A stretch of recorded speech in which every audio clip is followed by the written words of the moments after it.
నమస్తే. ప్రస్తుతం మనతో పాటు ప్రముఖ ఆధ్యాత్మికవేత్త, జ్యోతిష్య వాస్తు పండితులు బ్రహ్మశ్రీ డాక్టర్ గుండెపూడి శివ సుధీర్ శర్మ గారు మనతో ఉన్నారు. సో జూలై మాసంలో పరిస్థితి ఏ విధంగా ఉండబోతుందో గురుగారిని అడిగి తెలుసుకుందాం. నమస్కారం గురుగారు. శ్రీమాత్రే నమః. శ్రీ గురుభ్యో నమః. గురుగారు, జూలై మాసం, అందులోనూ ఆషాఢ మాసం, ఇక మకర రాశి వారి పరిస్థితి ఏ విధంగా ఉండబోతుంది? ఎలాంటి జాగ్రత్తలు, పరిహారాలు తీసుకుంటే బాగుంటుందంటారు? ముఖ్యంగా మకర రాశి వారు వీళ్ళు అన్ని చోట్ల మనలేరు, అంటే అన్ని చోట్ల సౌకర్యవంతంగా ఉండలేరు. వీళ్ళు కొన్ని నిర్దిష్టమైనటువంటి స్థానాల్లో మాత్రమే వీళ్ళకు ఉన్నటువంటి స్థాయిని కానీ వీళ్ళకు ఉన్నటువంటి గొప్ప లక్షణాలు కానీ చూపించగలుగుతారు. ఎక్కడికి వెళ్ళినా కూడా సాయంత్రానికల్లా ఇంటికి వచ్చేయాలనే అంతే భావన ఉంటుంటుంది. అస్సలు అంటే అది చెప్తున్నా కదా, అన్ని చోట్ల ఉండలేక, అందరితో మింగిల్ అవ్వలేక, కానీ మంచివాళ్ళు. లక్షణం మంచి లక్షణం. చూడటానికి కొంచెం కటువుగా కనబడతారు. అమ్మో వీడు చాలా గర్వం ఎక్కువరా అనుకుంటారు, కానీ ఒకసారి టచ్ చేస్తే వెన్నపూస కంటే కూడా మెత్తగా ఉంటారు వీళ్ళు. అంత మంచి లక్షణాలు. కాకపోతే బద్ధకం ఎక్కువ. రేపు చేద్దాం చివరికి ఇంతవరకు కుతికిల మీదకి వచ్చేంత వరకు పనులు చేయరు. అప్పుడు హడావిడి పడిపోతుంటారు. వీళ్ళకుండే ఇంకొక లక్షణం ఏంటంటే, రేపు పొద్దున్నే లేచి పని చేసుకుందాం అని రాత్రికి మొత్తం ప్రిపేర్ అవుతాడు. రేపు పొద్దున్నే లేవాలి, ఈ సబ్జెక్ట్ తీసుకోవాలి, చదువుకోవాలి, కంఠస్థ పట్టాలి, మైండ్కి ఎక్కించుకోవాలి అని పడుకుంటాడు. లేదు, రేపు పొద్దున్న 6 లేవాలి, మా అమ్మ కంటే నేను ముందు లేవాలి, మా అమ్మకి కాఫీ ఇవ్వాలని పడుకుంటాడు. లేదు, మా నాన్నగారికి పొద్దున్నే లేచి నేనే గుడ్ మార్నింగ్ చెప్పాలి, ఆయన చెప్పే ముందే అనుకుంటాడు. రోజు వాళ్ళ నాన్న చెబుతూ ఉంటాడు. మళ్ళీ మరుసటి రోజు కూడా వాళ్ళ నాన్నే వచ్చి చెప్తారు, వాళ్ళ అమ్మగారు వచ్చి కాఫీ ఇస్తారు. వీళ్ళు లేవడం మళ్ళీ 8 లేస్తాడు. అంటే ఏదైతే అనుకుంటుంటారో దాని వాయిదా పద్ధతి, ఆ వాయిదా వేయడం ద్వారా ఎక్కువ నష్టపోయేటువంటి అవకాశాలు ఉన్నాయి. మరలా వీళ్ళని ఎక్కువగా వదులుకోలేరు జనాలు. వీళ్ళని అస్సలు వదలలేరు. ఎంత గొడవలు పడుతున్నా, ఏం చేస్తున్నా, కానీ వీళ్ళు చేసే లక్షణం కూడా ఎలా ఉంటుందంటే, నాన్న పని చేయరు, తొందరగా చేశారు అంటే పర్ఫెక్ట్ అంతే. దాంట్లో ఎదుటివాడు వేలెత్తు చూపించడానికి అవకాశం లేనంత గొప్పగా చేస్తారు. దానివల్ల ఏంటి, అరే వీడు పని చేయడం లేట్ అయినా కరెక్ట్గా చేస్తాడు అనేటువంటి ఉద్దేశంతో వీళ్ళని వదులుకోవడం అనేటువంటిది తొందరగా ఇష్టపడినటువంటి పరిస్థితి.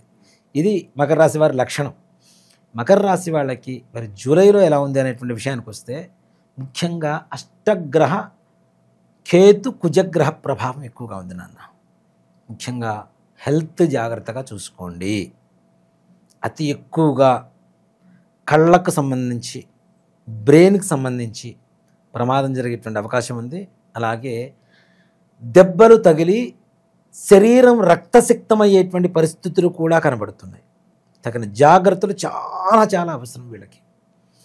కింద పడిపోవటం, దెబ్బలు తగలటం, బాగా ఎక్కువగా రక్తం కారిపోవటం, రక్తం అవసరమై వేరే వాళ్ళ రక్తం తెచ్చుకొని ఎక్కించుకోవాల్సినటువంటి పరిస్థితి వరకు కూడా వచ్చేటువంటి అవకాశం ఉన్నది. కాబట్టి తగిన జాగ్రత్తలు తీసుకోండి. పొరపాటున డబ్బులు ఇచ్చారు అంటే మర్చిపోండి, అది గతంలోకి నెట్టేసేయండి అంతే. భవిష్యత్తుకు దాని గురించి ఆలోచించేటువంటి పరిస్థితి మాత్రం ఎక్కడ తెచ్చుకోకండి. అప్పులు కూడా చెయ్యవద్దు అని చెప్తా. చేసినా అవి తీర్చడం కూడా చాలా కష్టమవుతుంది. ఎవరైతే జూలై మాసంలో మకర రాశి వాళ్ళు అప్పు చేస్తున్నారో వీళ్ళకు కోట్ల రూపాయల సంపాదన భవిష్యత్తులో వచ్చినా ఇప్పుడు చేసినటువంటి ₹1,00,000 అప్పు మాత్రం తీరదు. అది అట్లానే ఉండిపోతుంటుంది. నీ స్థాయికి నువ్వు కోట్లు వచ్చిన తర్వాత ₹1,00,000 పెద్ద లెక్క కాదు, కానీ ఎదుటివాడికి అదే ₹1,00,000 ప్రాణ సంకటం అయితే.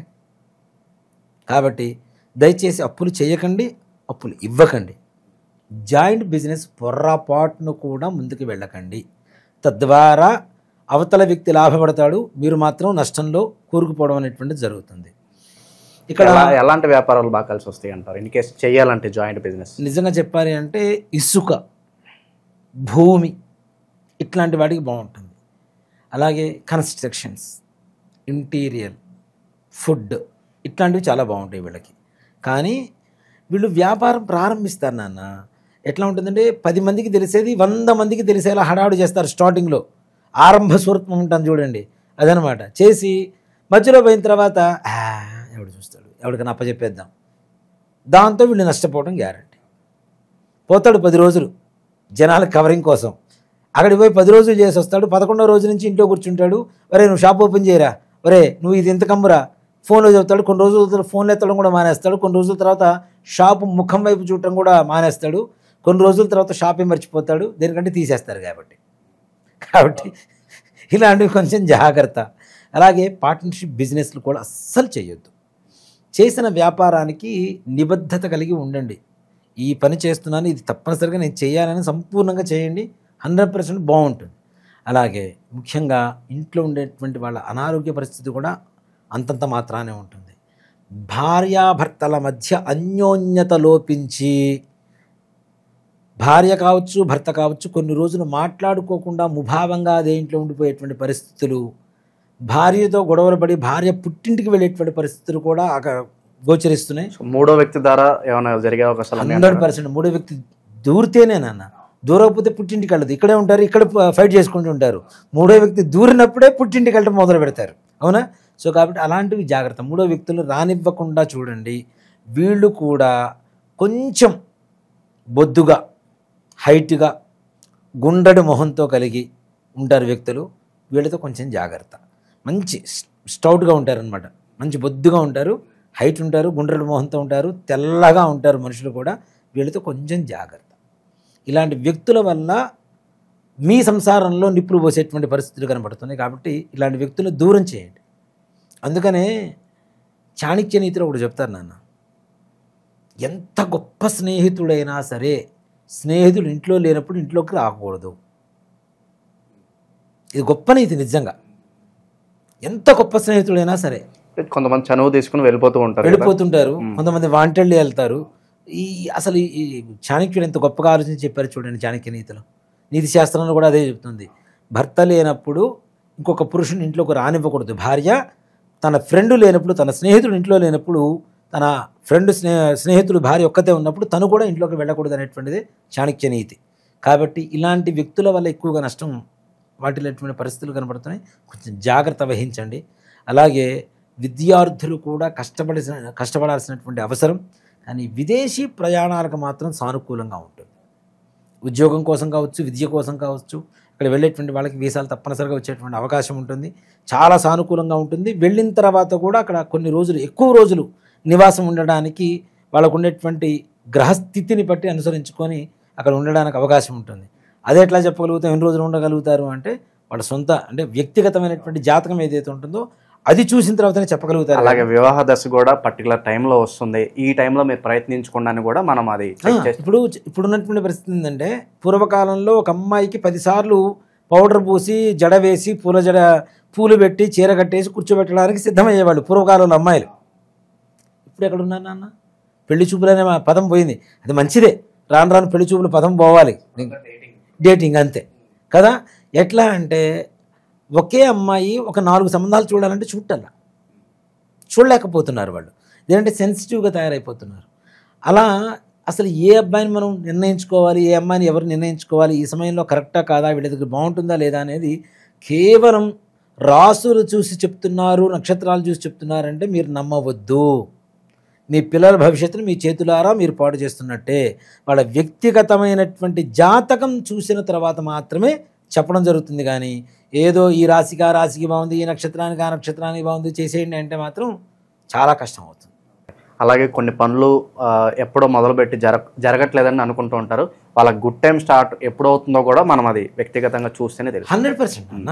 ఇప్పుడు ఈ టైంలో బాగుంది, ఈ టైంలో బాగాలేదని చెప్పి మనకి చక్కగా ఇండెక్స్ కనపడుతూనే ఉంటుంది మనకి. కాబట్టి దాంట్లో ఏ రకమైనటువంటి సంశయం లేదు. అదే చెప్తున్నాను అన్న, జాతకం అనేటువంటిది నా దగ్గరకు కొంతమంది మాట్లాడుతుంటారు వచ్చి, ఇంత డెప్త్ ఎలా వస్తుందండి, ఇంత డెప్త్ ఎలా తెలుస్తుందండి, ఎక్కడో మా 10 తరాల క్రితం 9 తరాల క్రితం ఇది జరిగింది అని చెప్తున్నారు మీరు, అది ఎలా చెప్పగలుగుతుంది, అంత డెప్త్ ఉంటుంది ఆ జాతకంలో అంటే అదే చెప్తా.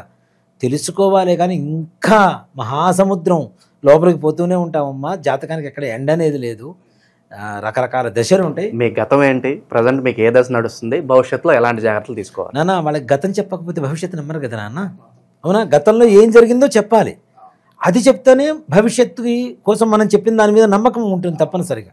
కాబట్టి నేను ఫస్ట్ గతాన్నే చెప్తా, నేను భవిష్యత్తును కూడా చెప్పను తొందరగా ఎవరికి. ఫస్ట్ గతంలో జరిగినటువంటి కష్టాలేంటి నష్టాలేంటి, లేదు ఇక్కడి నుంచి బాగుంటుందమ్మా, ఇది కరెక్ట్. అంతేగాని జాతకం చూడగానే ఇక్కడి నుంచి బాగుంటుందమ్మా మీకేం పర్లేదు వెళ్ళిరండి అంటే వాడు మన దగ్గరకు వచ్చేది ఎందుకు కదా. సో కాబట్టి ఈ విధంగా వ్యక్తిగతమైనటువంటి జాతకం చూస్తే చెప్పడానికి అవకాశం ఉంటుంది, దాన్ని ఫాలో అవ్వాల్సిన పని. పితృదోషాలు ఉన్నాయని చెప్పి చాలా వరకు కూడా అడుగుతున్నారు. అవును నాన్న, పితృదోషం, స్త్రీ శాపం, వీటి వల్ల అత్యధికమైనటువంటి బాధలు అనుభవిస్తున్నారు. ఇలాంటి వాటికి ఒకటే పరిహారం వన్ చూస్తుంటాం. అండ్ ఓన్లీ సొల్యూషన్ రెమెడీ అనుకోవచ్చు దీనికి. అంతే. ప్రపంచంలో ఎవరు ఎన్ని చెప్పినా, ఇప్పుడు నేను సుధీర్ శర్మ ఉన్నానండి, సుధీర్ శర్మ లాంటివాడే, సుధీర్ శర్మ కాడు కదా. ఇది కూడా అంతే. చాలామంది చాలా రకాల ప్రయత్నాలు చేస్తున్నారు. అంటే ఎవరికి తోచిన విధంగా వాళ్ళకు చెప్తే అది నిజమైపోదుగా. నిజం చెప్పడమే నిజం కదా. నాకు తోచింది చెప్తే నిజం కాదు, నిజాన్ని చెప్పగలిగితే నిజం అవుతుంది. దీన్ని రకరకాలుగా మారుస్తున్నారు. కానీ గోకర్ణంలో ఉండేటువంటి మోక్షనారాయణ బలి ఏదైతే ఉంటుందో అది అమావాస్య రోజున ఎవరైతే చేయించుకుంటారో వాళ్ళకి సంపూర్ణమైనటువంటి పితృదోష స్త్రీశాప నివారణ, తద్వారా కనీసం వచ్చే సంవత్సరం నాటికి పూజ చేయించుకున్న రోజు నుంచి సంవత్సరం నాటికి వాళ్ళ జీవితం మారటం అనేది తథ్యం తథ్యం సత్యం సత్యం పునఃసత్యం. దాంట్లో ఏ రకమైనటువంటి అనుమానం లేదు నాన్న. దాంట్లో ఎంత గొప్పగా ఉంటుందో అంత గొప్పగా ఉంటుంది. దానికి బెస్ట్ ఎగ్జాంపుల్ నేనే చాలు చూసే జనాలకి. ఎంతోమంది వస్తున్నారు గురుగారు మీ ఆధ్వర్యంలో, మేము కూడా ఆ గోకర్ణ వస్తామండి, పూజ చేయించుకుంటామండి అని చెప్పి చాలా మంచి రెస్పాన్స్ వస్తుంది. సో పర్సనల్గా తప్పనిసరిగా రమ్మని చెప్పండి. అయ్యో తీసుకెళ్తాను. ప్రతి అమావాస్యకి వెళ్తూ ఉంటాం, అమావాస్యకి అక్కడ ఉంటాం. తప్పనిసరి ఇక్కడి నుంచే బయలుదేరుతాం. రాండి, చక్కగా చేయించుకోండి, అన్ని బాధ నివృత్తి కలుగు చేసుకోండి. అక్కడ వివరంగా చేయించేటువంటి గురువు గారిని కూడా ఎంచుకొని మరీ పెడుతూ ఉంటాం మనం, పురోహితులు కూడా.